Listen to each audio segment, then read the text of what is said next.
Hello and welcome to this week's Duchenne Method class, which is usually a live class, except that this week it's pre-recorded because I am away with my family, taking some time off, and I'm out of internet service. And so I thought I would do this one pre-recorded. So if you're watching this, just know that it's been uploaded as usual Monday morning at 11 a.m. Today, if you're watching at this time, would be Monday, December 19th at 11 a.m. For our weekly live, except that this week it's pre-recorded. And so mind-body alignment and finances, that's what I wanted to bring to the fore today, to really talk a little bit about money, about how money is related to mind-body alignment, and also how you might want to look at your money structure for 2023. Maybe a little bit of financial planning, which is what I want to share with you today.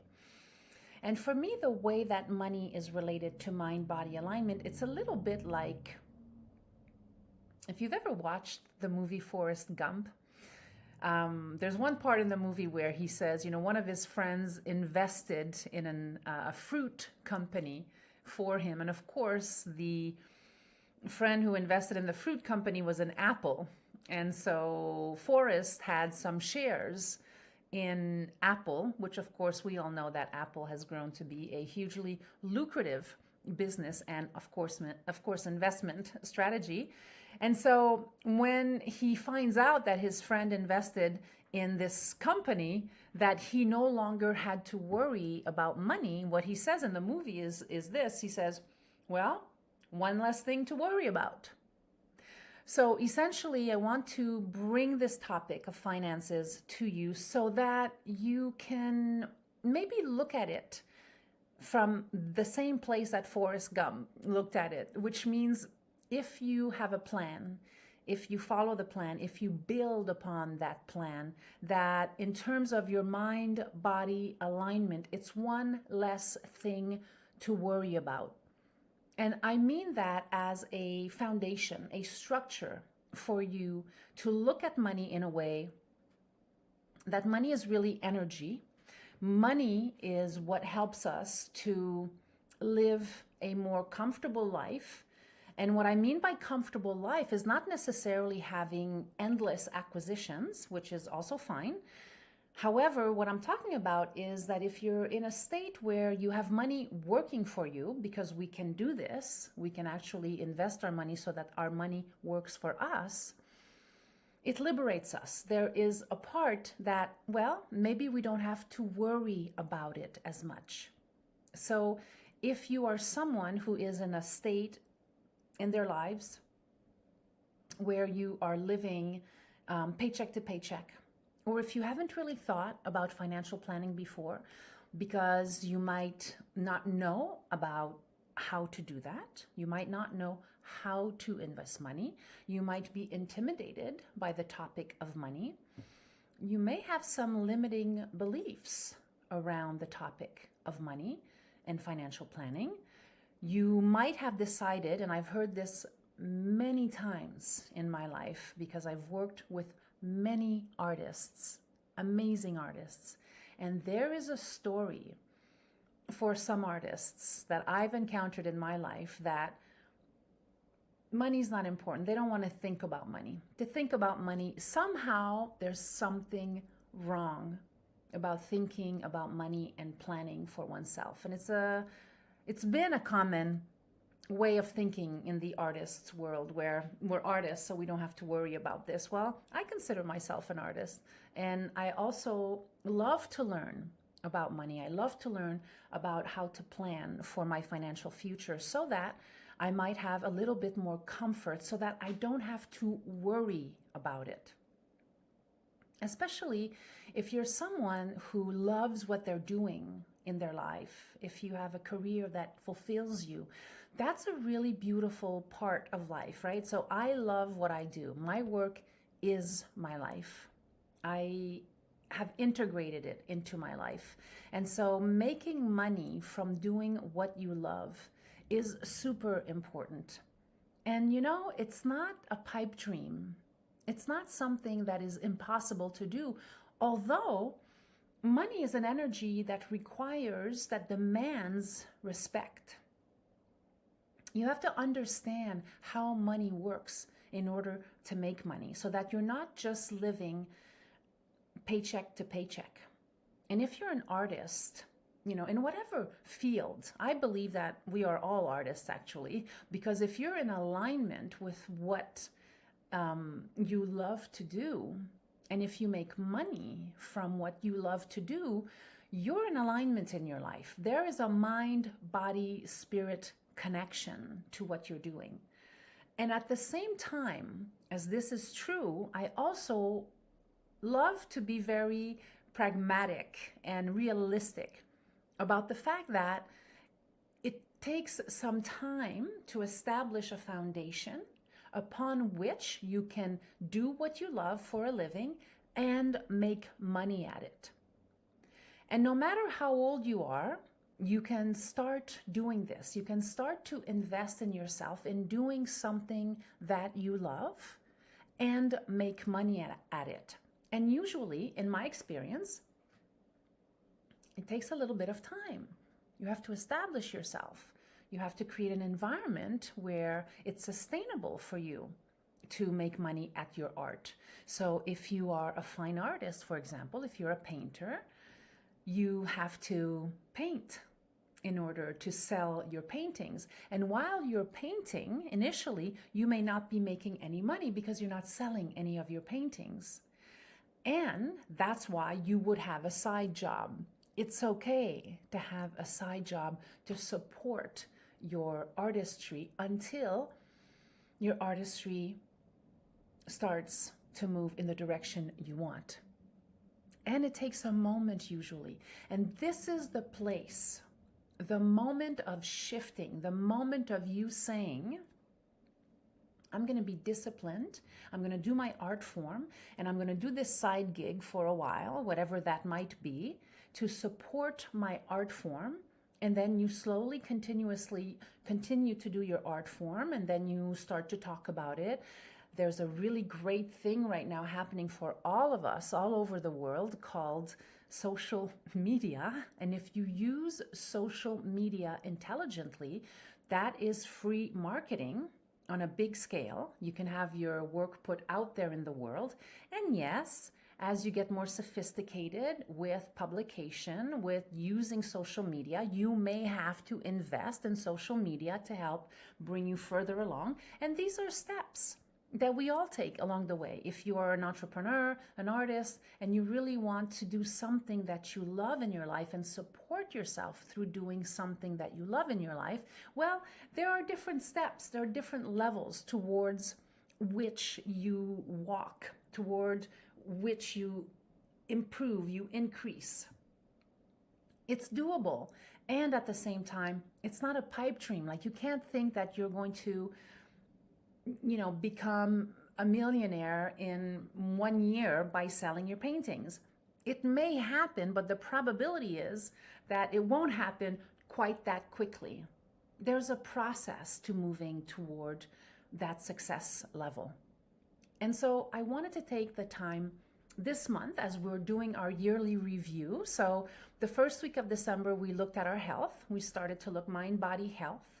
Last week, we talked about love and your spiritual life and how that works in relationship to mind-body alignment. And this week, we're talking about finances.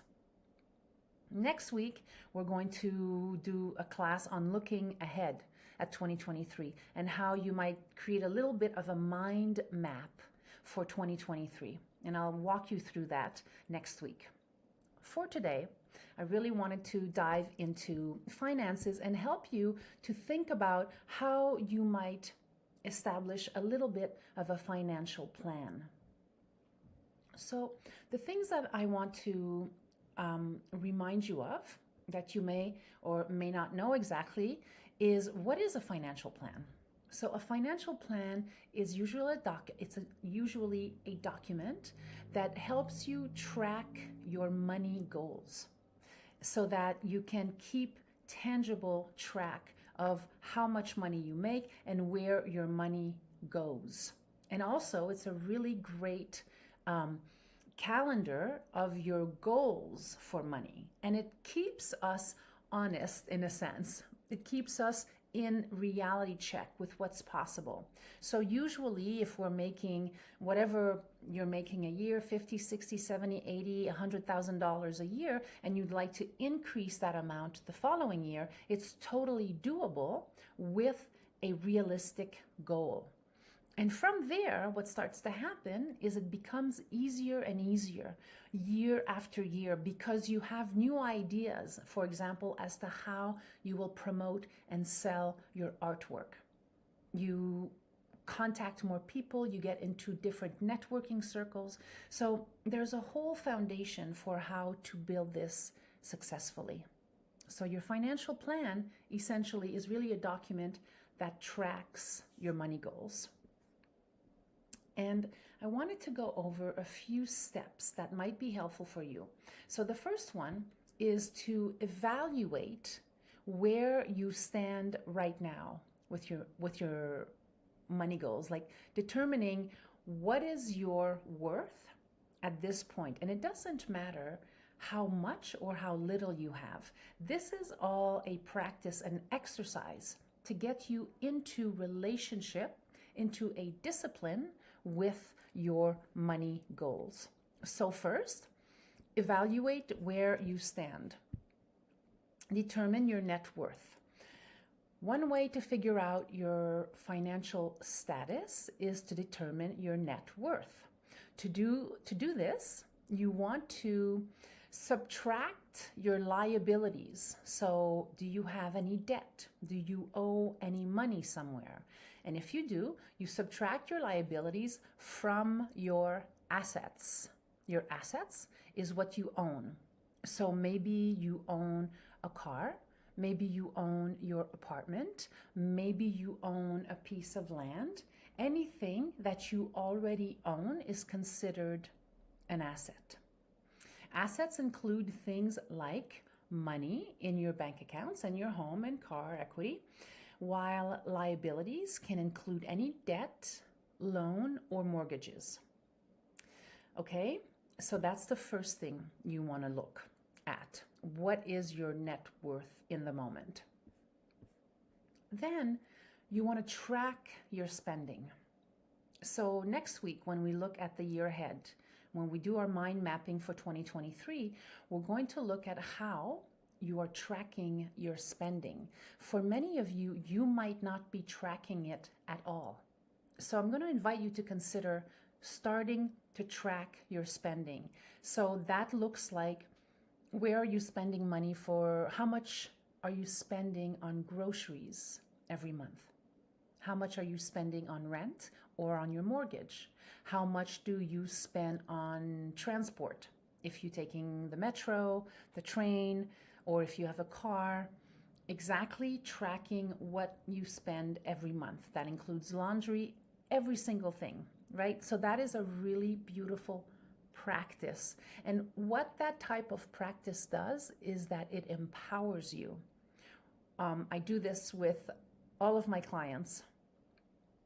All of my coaching clients, we go through this exercise of I ask them to tell me or to know themselves to the penny how much money they have in their accounts. Most of my clients, most of the people that I work with that come to me for coaching don't know their net worth. They don't know to the penny what they have. And money, in order to duplicate itself, in order for it to be easier to work with, demands respect.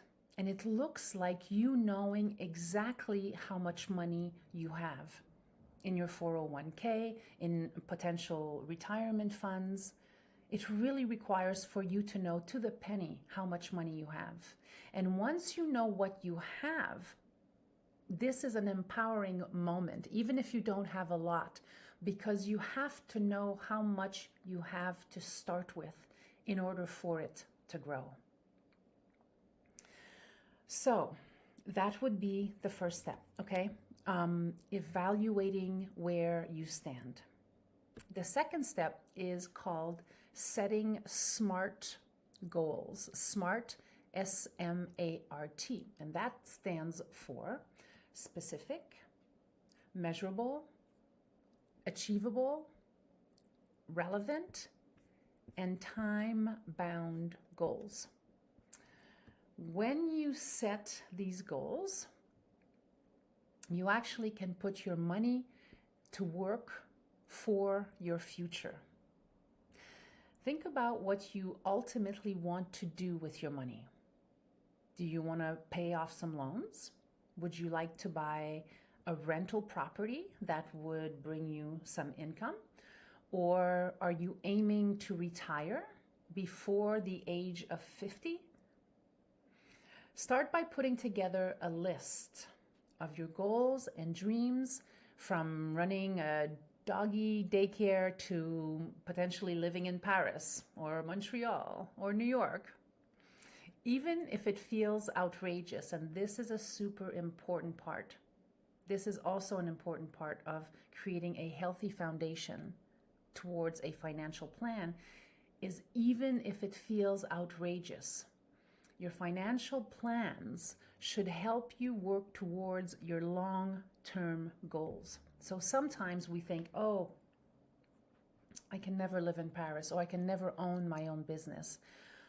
That's not true. You can, and you have to plan. So as I'm sharing this information with you, if there is any part of you that is resistant, if there's any part of you that feels like, oh, financial poo-poo, I don't have to plan for anything, I want to really ask you to reconsider that perspective.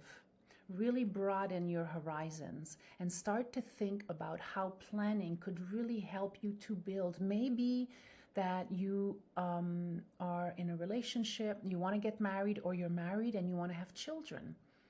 It's a really wonderful thing to plan for having children, right? What school might they go to? Where might you want to live? You might want to live in a beautiful neighborhood with good schools. These actions in our lives require for us to do some planning. And I'm not saying that spontaneity should be thrown out the window. That's not what I'm saying. In this class, we're talking about planning, financial planning, because if you plan intelligently and realistically, you will be amazed at how far you can go. SMART goals help you break down your more extensive financial planning process into actionable pieces. Remember that dream of moving to Paris? Using SMART goals, you may make your dream to live on the Seine a reality if you plan accordingly. So, in order to get started with your SMART goals, you may want to keep a ledger, right, of these goals that you want to achieve. So you write them down, and then you'll see part of the plan that I'm offering you today also talks about keeping a review of your goals. So it's not like we do it one time, we put it away, and then it just all happens as per magic. No, there is a process. So you have to review your SMART goals on a regular basis. Reminding yourself of your monetary goals will help you make smarter short-term decisions. So for example, you might be out shopping and you see a really funky, cool leather bag that you want to buy for yourself that is $250, for example. Or you might want to buy a new trinket for your car, or you might want to buy some funky sneakers that cost $250, $300, and we will spend that kind of money on trinkets or things that, that funky leather bag. I know I've done that. And what we do with financial planning is we really take a look at that $250 and what might be possible for you if you started to take those little pieces, those little extra, even the $5 coffee from Starbucks or wherever else. Recently I went to a coffee shop and I got a large chai latte, and it was $6. And I said to myself, wow, okay. very profitable for them. But instead, what I did is I did a little Google search on buying myself my own chai so that I could make my own chai latte at the house. So now I put it in my thermos, I make my own chai latte, and of course I'm not paying $6 per cup. But it's that kind of focus and intentionality. It's really looking at the pieces. And you know, this is what mind-body alignment is all about. It's at looking at how your mind, what relationship your mind has with your body and vice versa. So that you're not kidnapped by your emotions in making decisions like that $6 chai latte, that you just think to yourself, oh, I deserve to reward myself today, so I'm going to have this amazing chai latte. And yes, I believe in rewards. And I will also tell you, because I'm very, very clear about my goals, I will stop buying that $6 chai latte every week or twice a week, and I'm going to make it at home, because of course it's going to be much more cost effective. But also I'm taking that money and I'm putting it in my piggy bank every week, that at the end of the month and at the end of the year, when I look back, because I always do a review of my own finances, I can see that I would have had an extra $3, $5, $6, $7, $1,000 extra to invest in something else that's much more longer lasting. So the little pieces make a big difference. Okay. The third thing I want to share with you about organizing your financial planning is to create and update your budget. And I'm saying create because for some of you, you might have never created a budget for yourself. If you have created one, it's time to look at it and update it, meaning creating a budget will help you determine how to create a financial plan and achieve your long-term monetary goals. When you create a budget and stick to it, you can understand what areas you might afford to spend and where you should be saving. For example, my chai latte. An excellent method of budgeting is the 50-30-20 rule. And that is, you use this rule, which is you divide your after-tax income, so you pay your taxes first and whatever you're left with, into 3 categories. The first 50% is essentials. What do you need essentially to live? So essentially to live, you will need to pay for heat or electricity. You will need to probably buy toothpaste. You will probably need to buy soap. You will probably need to buy clothing that you can wear. So your absolute needs. So 50% are those essentials. 30% are your wants. What you want. So for example, I wanted that chai latte on that specific day. But what you might also want is that leather bag. And that's okay. You can purchase it. Just know that that's 30% of that total pie, right? So you start to look, your essentials go first. 50%, 30% are your wants. And then the last 20% are your savings. The 50-30-20 rule is a great and simple way to achieve your financial goals. With this rule, you can incorporate your goals into your budget and stay on track for monetary success. So 50-30-20. 50% of your income or of your paycheck, you really want to look at this, and that's for your essentials. Then you have 30% of wants. I tend to do more, a 10 to 15% of wants myself. So I'm really clear about that. I do much less. I don't do a 30% in what I want, because essentially at this point, I have everything I want. Like, I don't need that much more to live. And one of the things that COVID helped me to see was exactly that I actually don't need a lot. I have everything I have. I already have a lot. So for me, my wants will be more toward, for example, taking time off. Like I'm taking some time off during the holidays this year to be with my family in a beautiful setting. Maybe I'll go skiing, do stuff like that. But it's more in relationship to time. For me, my success is completely correlated to the level of freedom I have. And because I love what I do, it's really easy for me to be in this state of success, of freedom, because I have so much of what I want already. So essentials 50%, your wants maybe 15 to 30%. I'm going to challenge you on that one. And your savings 20 to 30 to 35%.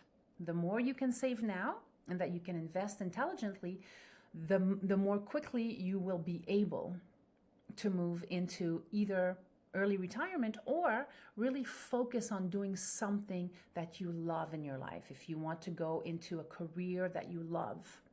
Okay? All right, so let's look at what to include in your budget. Just a little breakdown. You would put your rent, your groceries, dining out. How often do you dine out? That would be part of a want, right? Your household maintenance. For sure, you would want to have an emergency fund. That is an essential. An emergency fund is 12 to 18 months of money put away in case of an emergency. Subscriptions and memberships, those can really add up quickly in our technological era and time. So you would really want to look at your subscriptions and memberships, travel and transportation. If you were taking any prescriptions, if you needed medication, your bank account fees, really big one. So I am a real stickler about not paying for fees for anything. I do not believe in paying extra for fees, which means that if I have a credit card amount that I owe at the end of the month, I always pay it at the end of the month. This is huge. I strongly, strongly encourage you to get rid of all fees in your life so you can't be late on your credit card payments, on your mortgage payment, any bank fees. That makes a huge difference. So you have to be disciplined, right? This is mind, body, spirit, and emotional alignment. We are in balance. We keep coming back to the midline and we focus on cleaning up how we think, cleaning up around our belief systems, around money in this case. So get rid of all your fees. That is a really great way to become disciplined. Your car registration or lease, that's another expense. If you have a pet costs. If you like to go out, entertainment. And clothing, personal care, and if you tithe, giving to a charity. So in my case, I have, I've been giving money to at least 4 charities for several years. I give to Native Hope, which is the First Nation Native American organization to support them with schooling, with clothing, with any necessities that First Nation people might need, and particularly in education. I also am a member of Sierra, which is I give to the environment and towards wildlife. That's really important for me. I also give to an organization called Thorn, which is to help support getting rid of sex trafficking for children, which is hugely important. And the last one is I always donate to UNICEF every year to help support children in countries where they don't have access to water. So this is part of my tithing. So that would be part of my want budget. So my want budget is not just entertainment, but it's really something that I want to do that is close to my heart. So that would be an example of giving to charities. So if you don't give to any charity right now, you might want to start with one. And you might start by giving $10 per month for a charity, right? Okay. So 2 more points I would like to go over with you, and I am just checking my time here. All right. The next thing I'd like to review with you is your emergency fund. Make sure that you have 12 to 18 months of money put away. And that amount of money should be able to pay for your essentials, meaning you have 12 to 18 months of rent put away in an emergency fund.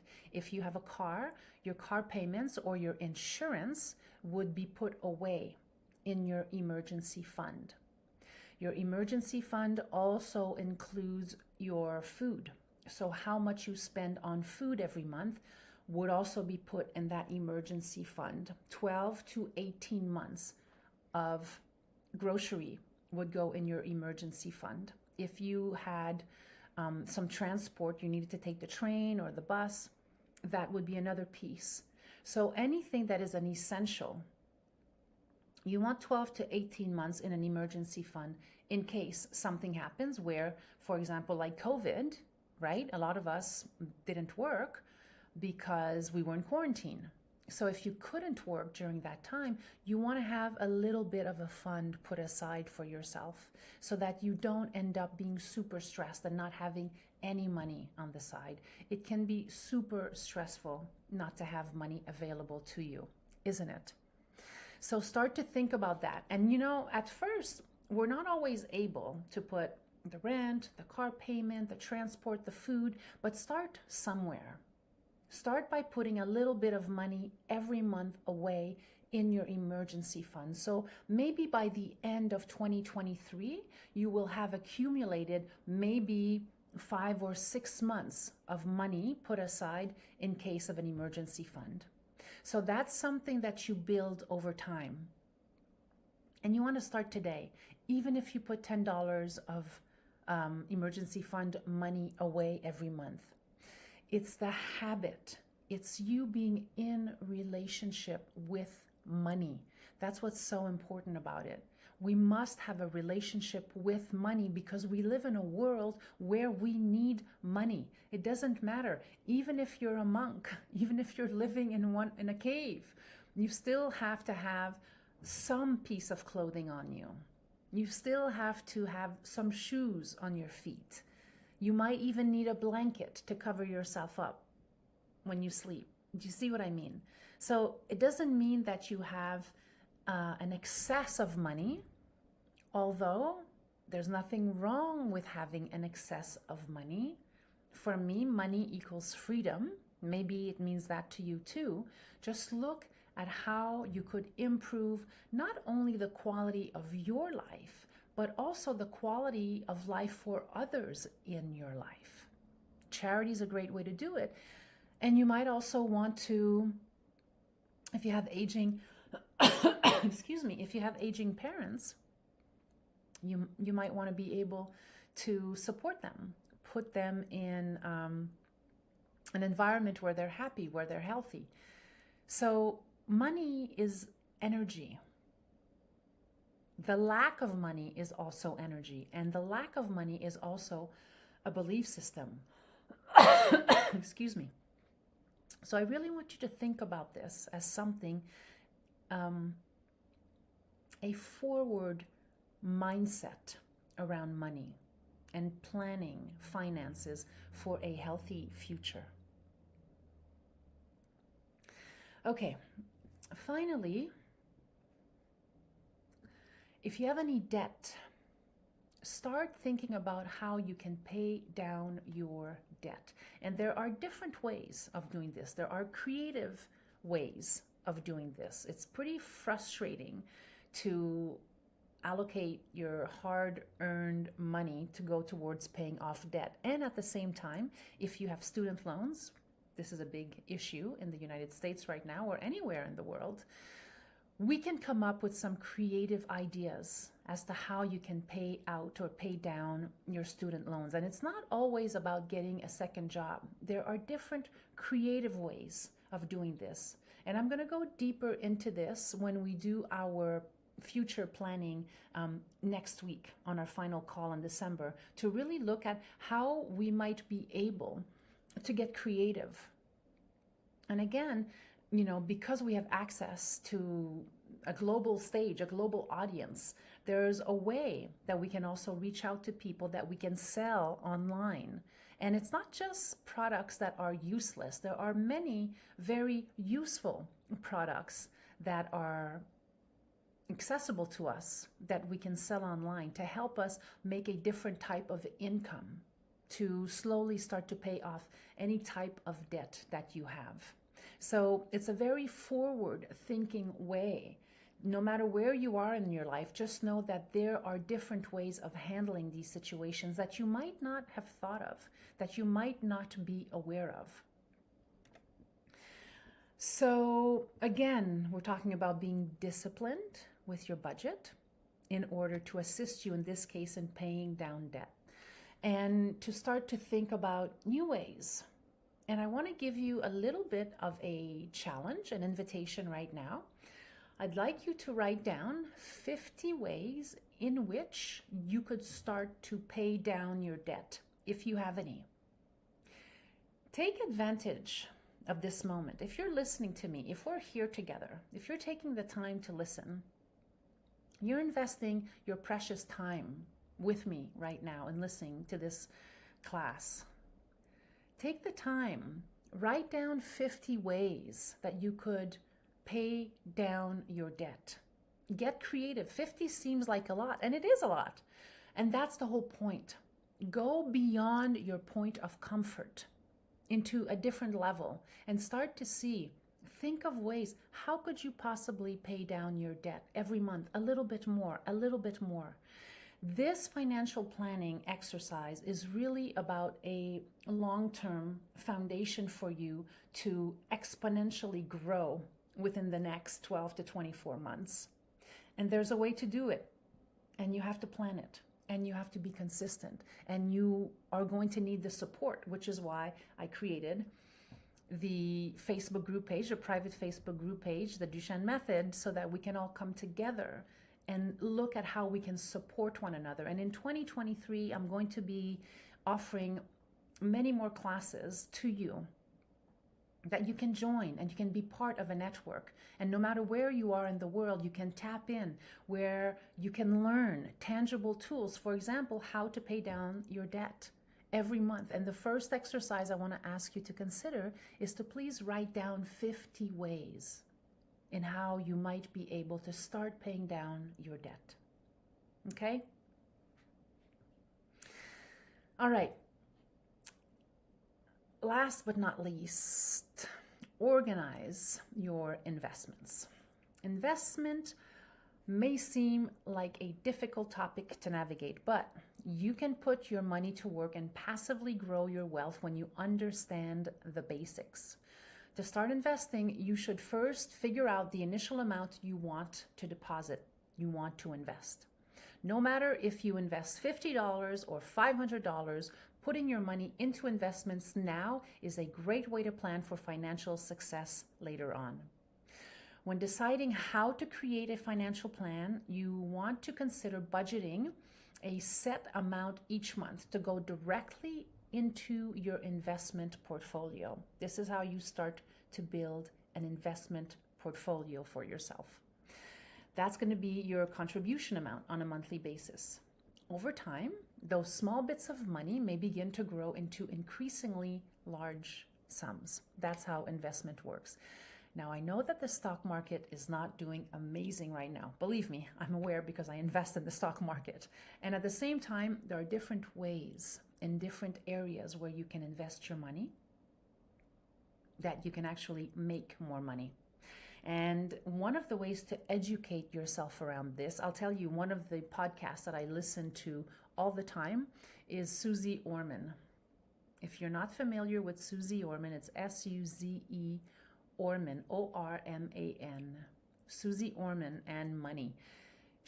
I've been reading her for years, and she has helped me so much into learning about financial planning, about what I could do. Because when I started, of course, I had $50, right? And I was all worried about losing my $50. And she really teaches you step by step. She has a podcast. You can look her up. There are many others, but I don't want to overwhelm you with a bunch of podcasts. look at Susie Orman's podcast. Start to listen. The reason why listening is educational is because you'll start to hear the language of money. You'll start to learn new terms of investment that you might have never heard of before.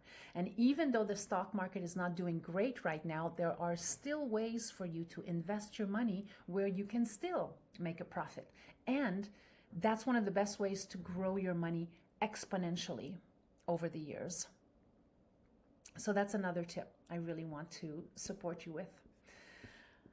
And finally, to review your plans regularly. Make sure that you go over your budget. So if you do everything or explore everything that I shared with you in this class, and even if it's not everything, even if it's just some piece of it, begin somewhere. Start to look at what you can do to create a strong, healthy mind-body alignment relationship with your finances, with money. Just remember that money is energy, and it demands intention setting. It demands for you to respect it in order for it to work for you. That is super important. All right. If you have been with me on this recording, I want to thank you for being here. Next week, we're going to have our class on Tuesday, December 27th. Not on Monday because I will be out of internet service. So class will be on Tuesday. Exceptionally for this month, the last Tuesday of December, Tuesday, December 27th, if I am not mistaken, at 11 a.m. on the Duchenne Method Facebook group page. You can also watch it on YouTube. I broadcast on both platforms, also on my personal Facebook page at Anne-Marie Duchenne. So next week, so this is going to be, today's the 19th. If you're watching this, we're posting this today. My team is posting this today. Next week, we meet on Tuesday, the 27th at 11 a.m. Eastern Time. We're going to talk about the future. We're going to look at how to plan 2023. We're going to break it down in bite sizes so that you can have something tangible to look at and to move towards into 2023. Thank you for being here. I really, really appreciate you. I look forward to hearing your comments. Hopefully you're watching this. I look forward to your comments. Please leave them below on this page. And I would love your feedback about what you thought about the class today. And if you have any insights or any aha moments, or maybe share if you are using those tools already and what you might aspire towards using these tools, and also what you might have already had success with. Share with the group. This is what this is about. We want to acknowledge, engage, and support one another in this group. Many, many blessings. Have a wonderful Christmas. Have a wonderful Hanukkah. Have a wonderful Kwanzaa. Whatever you are celebrating, know that you are in my heart. And peace to you. Peace to you, to your family, to your neighbors. May you be at peace. Until next time, thank you for being with me. Bye, everyone.